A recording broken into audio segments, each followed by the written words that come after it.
Hello, my name is Rinon and today I'm bringing you part 2 of my Endgame Endwalker White Mage guide. I released the first part of this video earlier in the week, which focused on damage optimization on the job, and this video is the accompanying second part and covers the other half of the coin, which is healing. In this video we are going to cover your healing skills, how to use them smartly, how to minimize GCD healing while still keeping the raid safe, how to map your cooldowns, and then we will specifically discuss smart ways to deal with certain scenarios in the current raid tier Anabaseios. Let's get into it. White Mage is one of the 2 pure healers currently available in Final Fantasy XIV, and whilst they lack much in the way of mitigation to prevent damage to the raid, they have a pretty robust suite of GCD healing tools for various scenarios, various healing comps, and regens to keep the raid healthy for an extended period of time.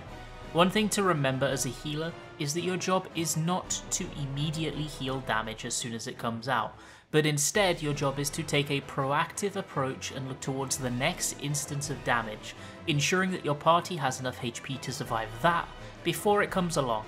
This is regardless of whether you are a shield healer or a regen healer.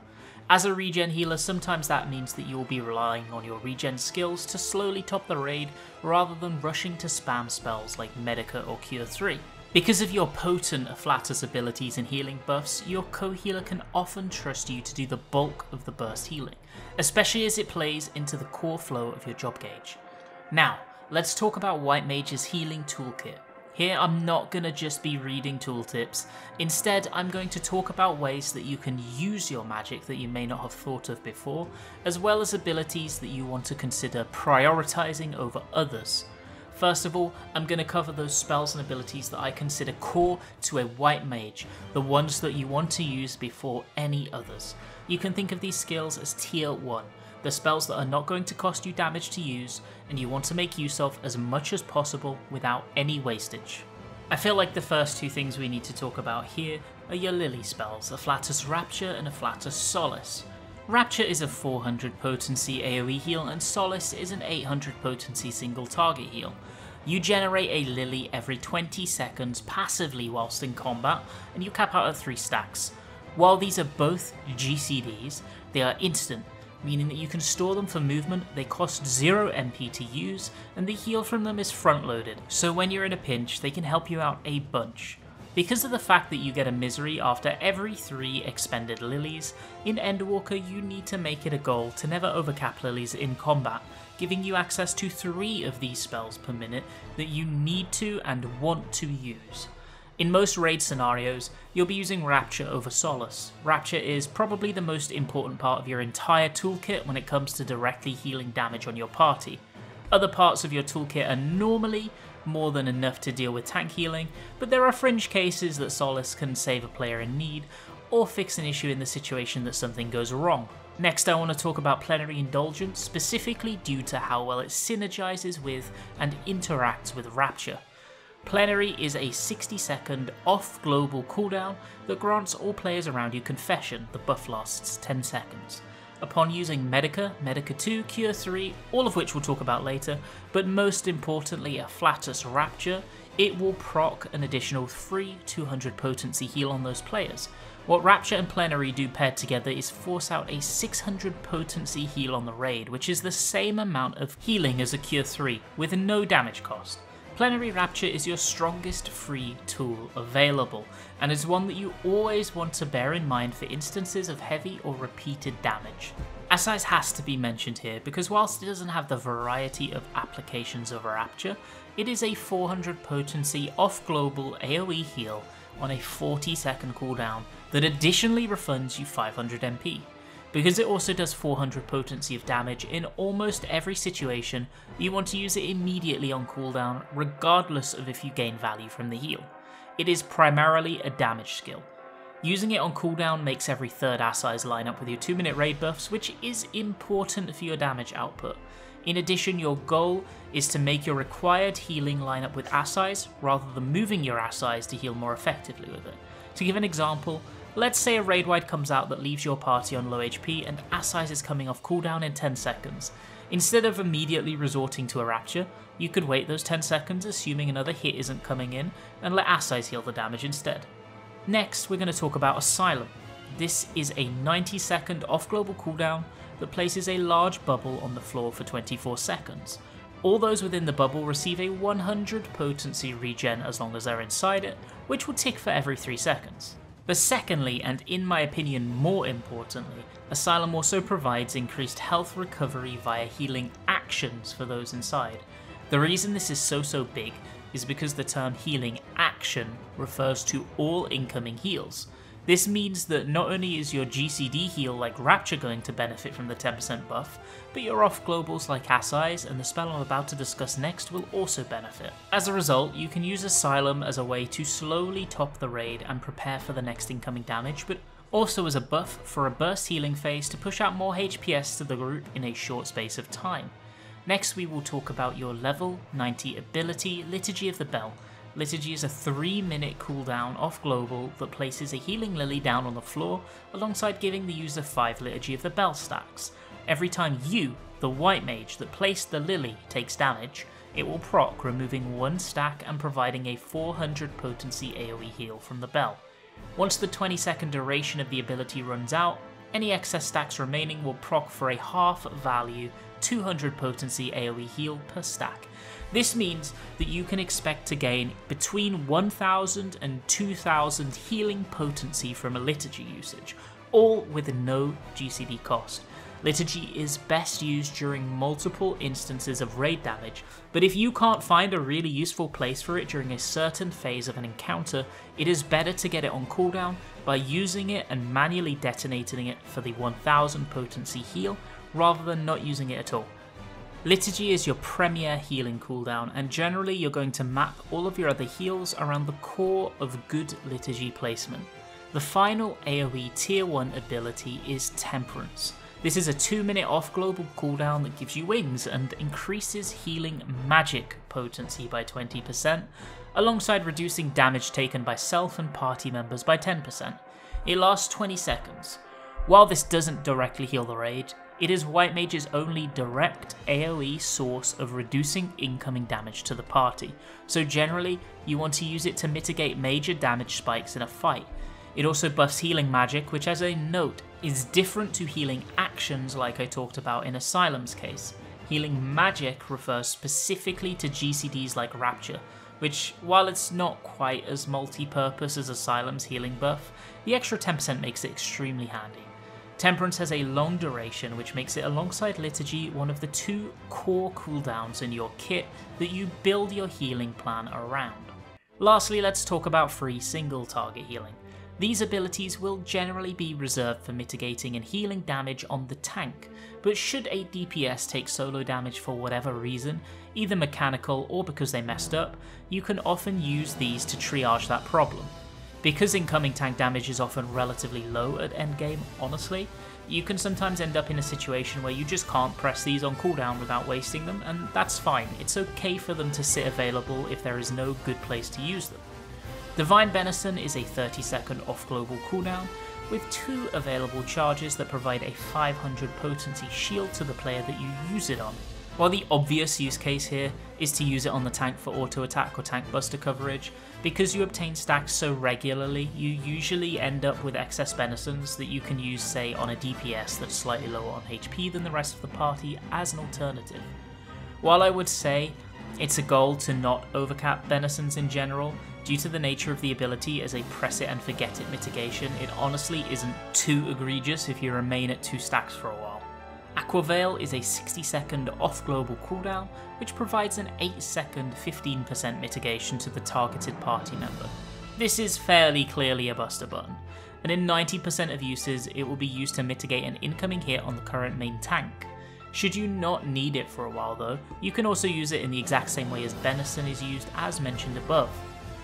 Tetragrammaton is another 60-second off-global heal, this time providing a direct 700 potency heal to the target. I'm going to talk about this alongside the next healing ability, Benediction, as both of these abilities do very similar things and right now are used in mostly the same situations. Benediction's a 3-minute off-global, which fully restores the target's HP. In the past, this was often reserved as a post-invuln heal, but with the current state of Endwalker in the vast majority of cases, this is just not needed. The only exceptions are for healing Warrior or Dark Knight invulnerabilities, where they will be taking multiple major hits, including one right at the end of their invuln as it runs out. Benediction can be a safe, easy way to top them up. Aside from those scenarios, you can use Tetra and Benny as two heal that guy now buttons, as and when you need it. This, again, will mostly be for dealing with tank autos, ensuring the tank is sufficiently topped before or after a buster, or for providing triage to a player that may have missed a heal or messed up a mechanic. Always be on the lookout for a way to use these abilities to make the pull safer. Next up are the tier 2 spells. Everything I've talked about up until now is a tool that you're encouraged to use, as it is DPS neutral and costs you nothing in that department. But for scenarios where the aforementioned abilities are not enough, tier 2 spells are going to be your next port of call. You'll find yourself relying on these in most progression situations where you aren't yet fully comfortable with a phase, or to cover for mistakes or poorly mitigated sections. While these do cost you a GCD of damage to use, you should always err on the side of caution and use these spells until you are 100% confident that you can cut them back safely. Medica 2 is an AoE heal with a 250 upfront potency, additionally providing a 15-second 150 potency regen to each player. With no wastage, the regen and AoE heal combined make Medica 2 a 1000 potency heal at the cost of 1 GCD. This is the first heal of the ones I'm going to talk about in tier 2 that you resort to. As long as the upfront heal is enough to prevent any player death, you are going to get the most possible value from the regen effects of Medica 2. Only if Medica 2 will result in death for a player, at least if that's a risk, do you resort to the next spells I'm about to talk about. Cure 3 was once one of White Mage's premier skills, but nowadays it is generally resigned for scenarios where you need to do a lot of dirty work in terms of healing. You need to do it right now, and the raid is relatively stacked. This GCD heal is a 600 potency AoE heal with a 1500 MP cost associated, but it is important to note that it has half of the range of Medica 2, Rapture, and other AoE heals in your portfolio, so while it's strong, it is only situationally useful. One thing people don't really pay attention to is that the heal from Cure 3 originates from your targeted player, which doesn't have to necessarily be yourself. So you could potentially target a player far away from you, Cure 3 them, and it will heal them and the other players around them. Lastly, we have Regen. Regen is another White Mage spell that used to be a core part of your kit, but nowadays its uses have dwindled to the point of it really only being a prog or downtime tool.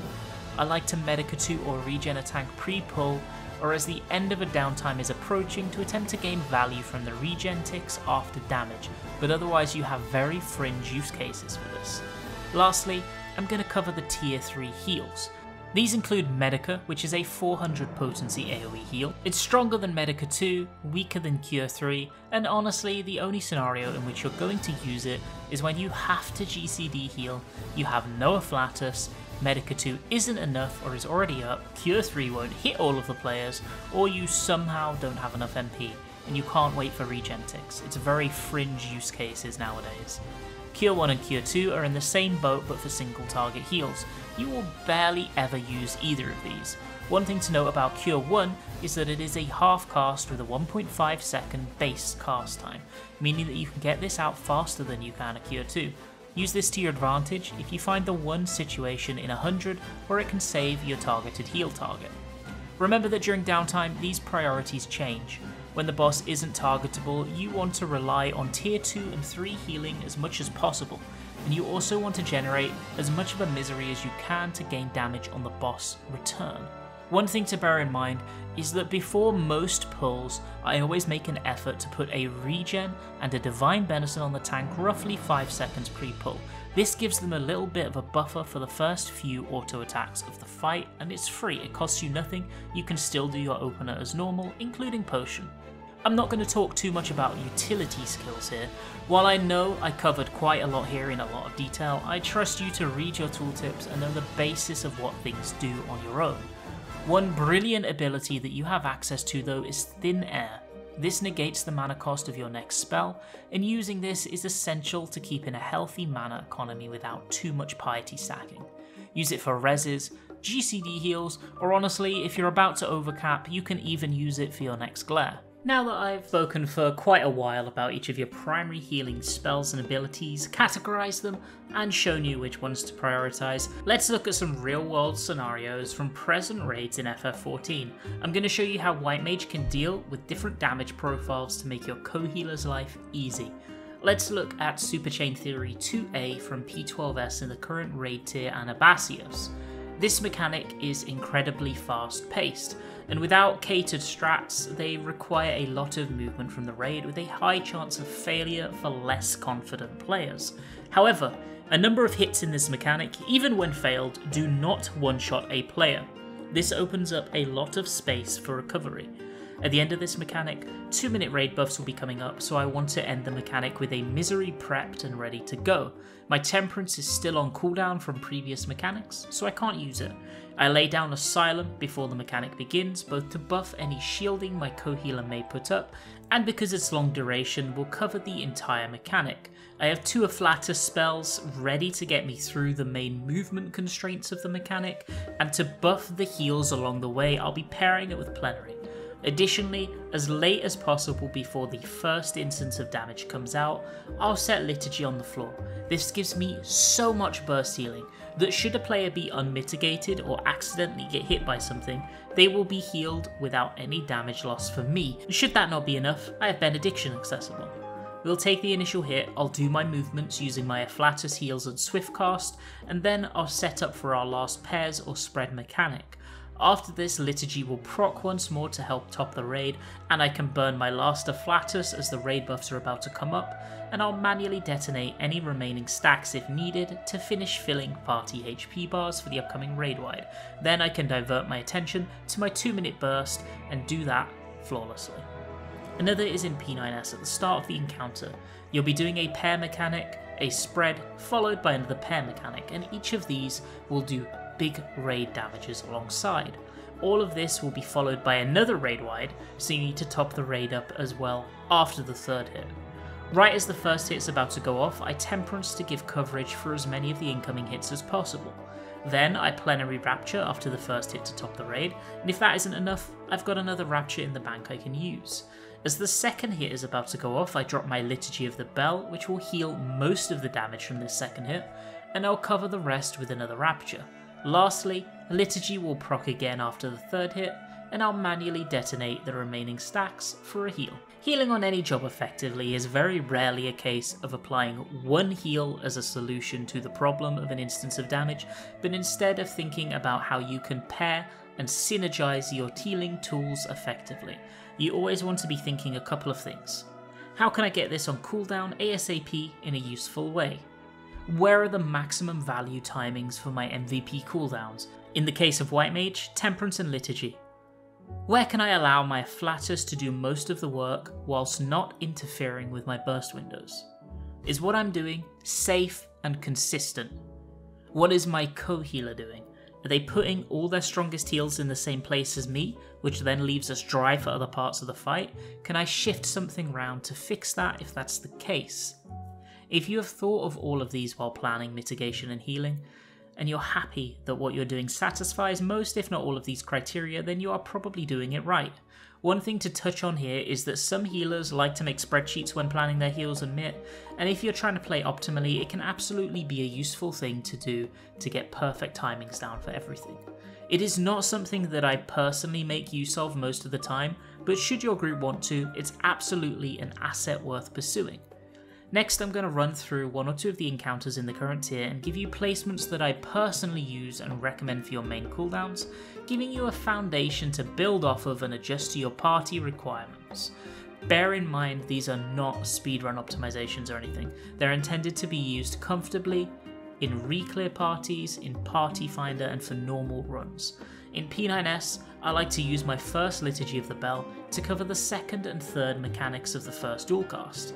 This will make it available again during the 11 strike downtime, meaning that you can use a second instance of Liturgy either on the boss return to cover the spread or pairs into raid wide, or if you're comfortable dealing with that, hold it through to Meteor Phase and use it there.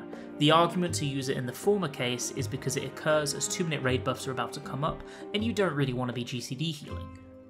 It will then come back around the end of Limit Cut 2, should you see that far, and you can cover the damages afterwards.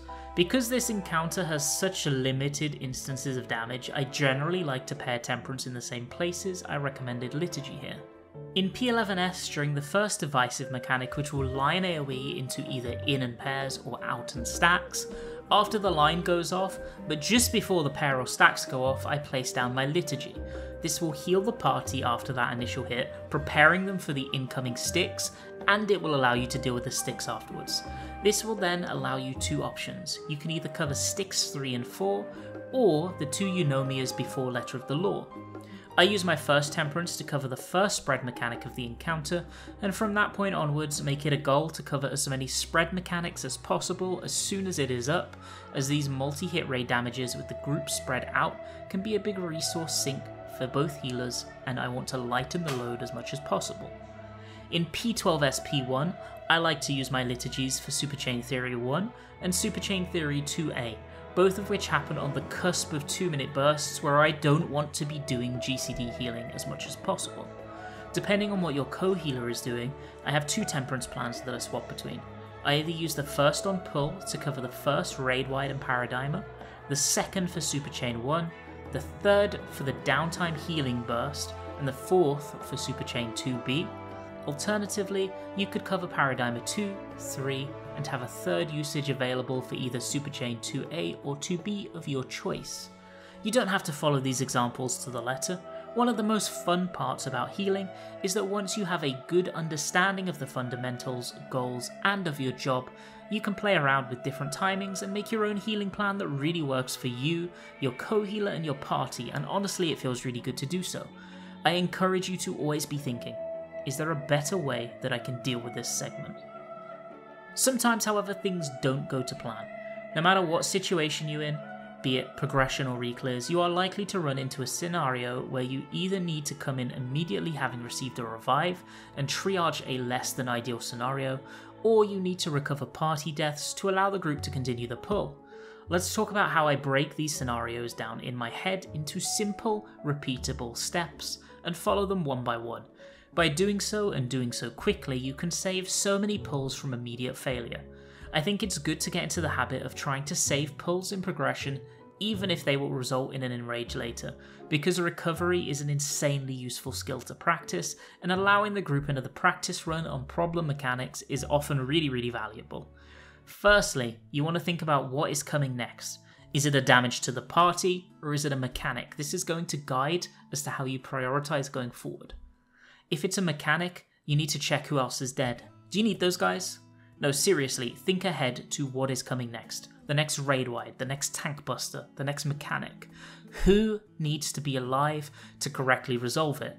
Do you need everyone up? Do you only need 4 or 5 people up?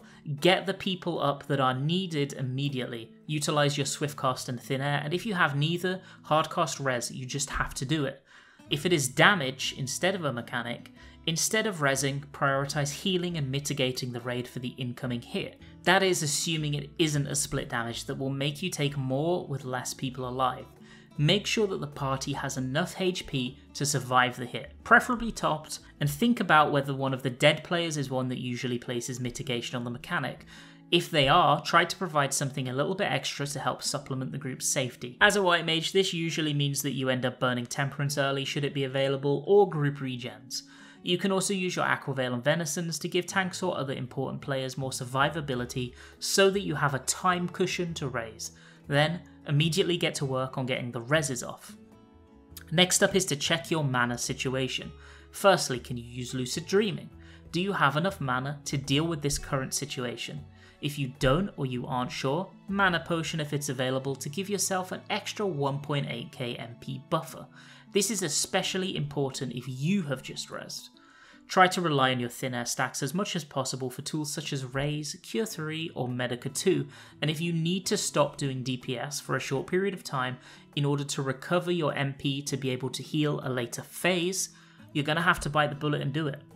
One thing to understand throughout all of this is what your party is going to be doing to help, and what they can be doing to help. Recovery, while a heavy burden falls on the healers, is the responsibility of the entire party. Tanks can put their targetable mitigation on players to help out, Paladin can help out with spot healing with a few clutch clemencies, Red Mage and Summoner can help with reses, and players can use their self-sustain wherever possible to make things a little bit easier on the healers. If you're in a situation where you need to recover as a healer and your Summoner or Red Mage is up, it should be an expectation that the caster will work on the reses so you can focus on triage for the party while they do. If they're dead on the floor, focus them and the other healer, and potentially if you need them for a mechanic, the tanks, so that you have more active reses and more active support recovery. To summarise, in a recovery situation you need to think, who do I need to res first? How quickly do I need to top the raid?